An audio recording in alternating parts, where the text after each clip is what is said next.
स्वागत छ मेरो किचनमा। आज मैले बच्चाहरुको लागि 3 थरीको जाउलोको रेसिपी लिएर आएको छु। एउटा मेथी जाउलो हो, एउटा क्वाटी हालेको र एउटा साल्मन फिश हालेको बनाउँदै छु।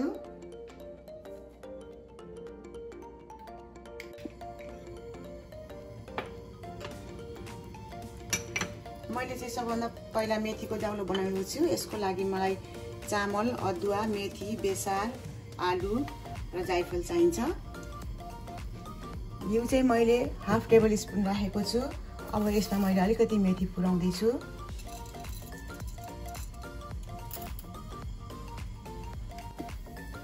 मेथी रातो भएपछि मैले यसमा अदुवा राख्दै छु। मैले यसै टुक्रा पारेर राख्दै छु। अदुवा चाहिँ बच्चाको लागि बनाउने भएको भएर मैले मसिनो गरेर नराखेको। यसमा रेसा रेसा हुन्छ, पछि यसलाई निकालेर प्युरी गर्नुपर्छ। अब म यसमा चाहिँ एउटा सानो आलुलाई मसिनो गरेर काटेर त्यो राख्दै छु। अनि त्यसरी चलाइदिउँ। अब मैले यसमा 1/3 कप भिजाएर राखेको चामललाई राख्दै छु।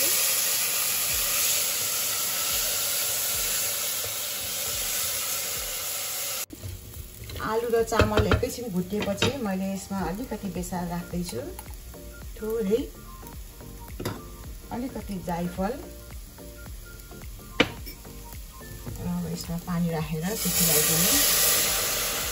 पानी चाहिँ मैले 1.5 कप राखेको छु।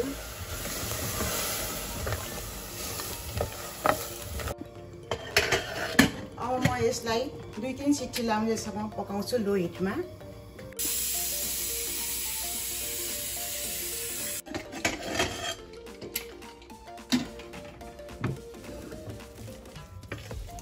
राम्रोसँगले पाकेछ। अब म यसमा अलिकति पानी थप्दैछु। पानी चाहिँ मैले बोइलिङ वाटर थप्दैछु। अब म यसलाई प्युरी बनाउँछु।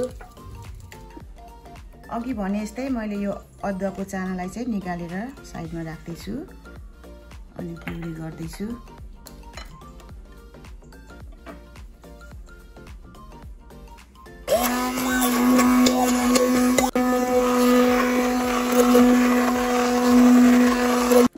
मेथी जाउलो पनि रेडी भयो।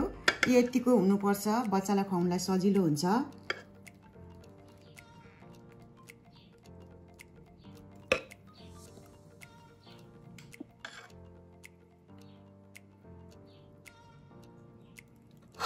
दोस्रो जाउलो चाहिँ म क्वाटी र सकरखण्ड राखेर बनाउँदैछु। यसको लागि प्याज, अदुवा, लसुन, टमाटर, 5 फुरन, सकरखण्ड, क्वाटी, चामल, जायफल, बेसार र घिउ चाहिन्छ। मैले 1 टेबल स्पुन घिउ राखेर तताएँ। अब यसमा मैले 5 फुरन अलिकति राख्दैछु।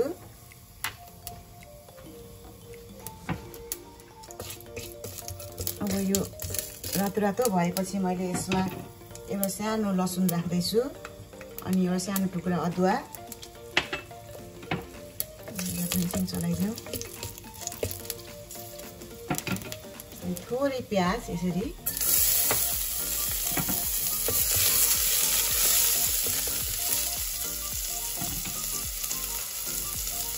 अब मैले 2 टेबल स्पुन भिजाएको क्वाटी राख्दैछु।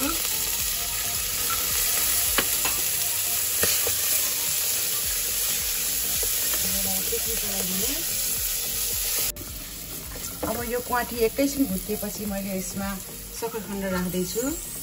यो पनि मैले सानो एउटाको पनि आधी राखेको छु। यसलाई पनि राखेर एकैछिन चलाइदिने। त्यसपछि अब मैले यसमा 2 टेबल स्पुन भिजाएको चामल राख्दैछु।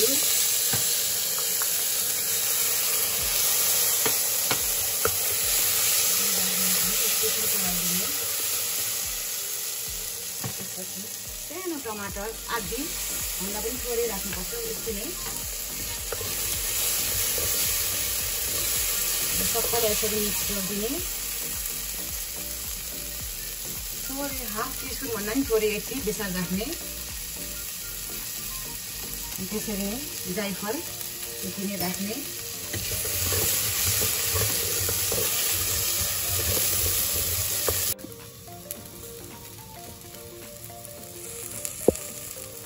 सबै कुरा राखेर एकैछिन भुटेपछि मैले यसमा पानी राख्दैछु।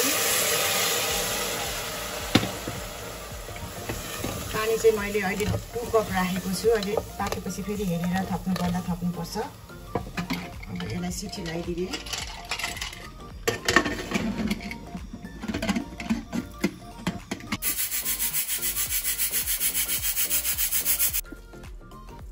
मैले 7-8 मिनेट जति पकाएपछि बिर्को खोलेर हेर्दा यतिको पाकेको छ। पानी पनि अलिक सुकेको छ। अब म यसमा अलिकति फेरि पानी थपेर फेरि 3-4 मिनेट जति फेरि पकाउँछु। अब चाहिँ यो राम्रोसँगले पाकेको छ। अब प्युरी गर्नको लागि हल्का अलिकति बोइलिङ वाटर राख्दै छु।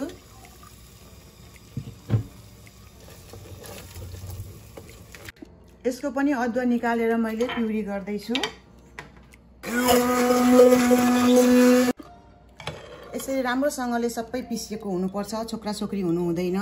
खानालाई सजिलो हुन्छ त्यसो गर्नाले।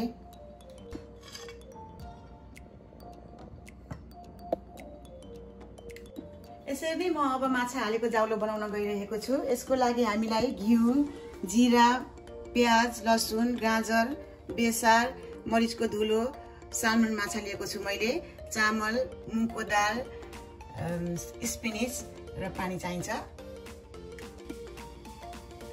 मैले 1/2 टेबल स्पुन घिउ राखेको छु। घिउ तातेपछि मैले अलिकति जिरा राख्दै छु।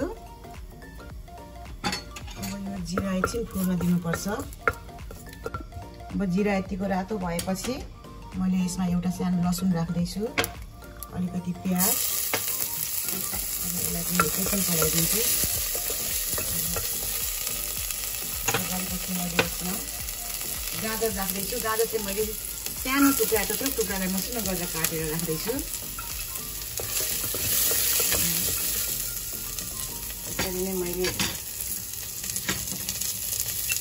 2 टेबल स्पुन चामल राखेको छु। भिजाएको छु मैले अघि नै। फर्स्टै मुङको दाललाई पनि मैले भिजाएर राखेको थिएँ। यो पनि 2 टेबल स्पुन छ।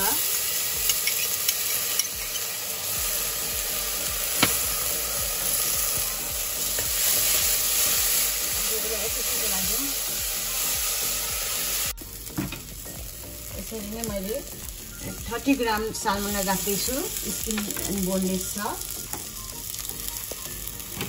अनि 1 मुठी जति पालुङ्गोको साग, मैले बेबी स्पिनिच लिएको छु, अलिकति बेसार, यसरी नै अलिकति मरिचको धुलो, कालो मरिच हो, एकछिन चलाएर पानी राख्ने। पानी चाहिँ मैले बोइल वाटर राखेको छु, 2 कप राखेको छु अहिलेलाई।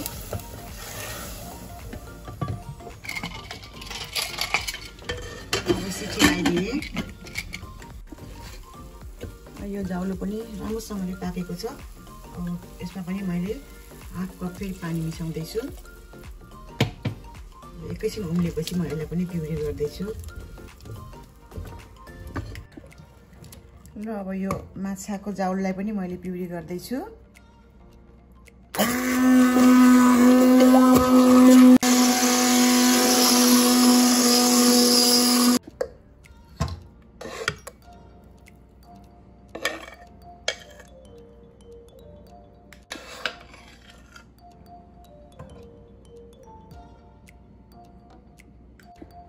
रेडी भयो हाम्रो 3 थरीको जाउलो पनि।